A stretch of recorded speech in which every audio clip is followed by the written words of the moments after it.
दोस्तों, जो मैंने आपको सवाल पूछा था टीनेज के बारे में, तो टीनेज को कई लोगों ने सही बताया, जैसे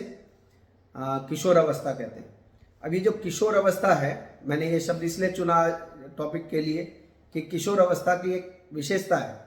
तो किशोर अवस्था अपने आप में एक शब्द है जो खुद ही बताता है कि इस शब्द से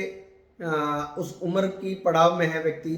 जो किस ओर जाएगा वो पता नहीं, इसीलिए उसको अवस्था को क्या कहा जाता है, किशोर अवस्था। तो इस वक्त माता पिता को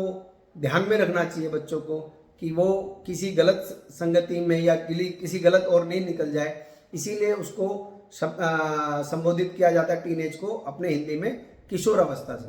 तो आपको भी ये शब्द अगर ध्यान में आ गया हो कि किशोर अवस्था का अर्थ क्या है, कि बच्चा किस ओर जाएगा, तो बड़ा इंटरेस्टिंग सा लगता है मुझे जब इन शब्दों को जब मैं देखता हूँ, सुनता हूँ कि हमारे हिंदी के शब्दों में अपने आप ये बातें क्लियर थी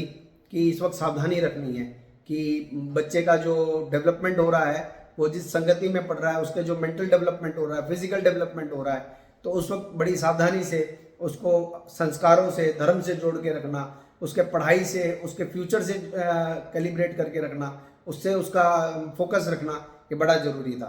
तो अगर आपको भी ये इंटरेस्टिंग लगा हो कि टीन एज बोलने से कुछ नहीं समझ में आता, मतलब एक अपने बहुत ज़्यादा परिचलित जरूर हुआ है कि टीनेज में सावधानी रखनी चाहिए, बच्चे मनमानी करते हैं, जिद्दी हो जाते हैं। ऐसा नहीं है, बच्चे जरूर उनमें डेवलपमेंट आता है तो डिफरेंट बिहेव करते हैं, बट एक्चुअल में ये बात यह है कि वो उनके डेवलपमेंट में उस वक्त सावधानी से,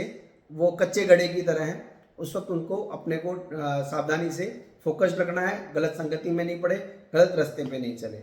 तो किशोर अवस्था का जरूर ध्यान रखें। आपको मेरा टॉपिक अच्छा लगा हो तो आप अपने दोस्तों से, जानकारों से शेयर करें। धन्यवाद।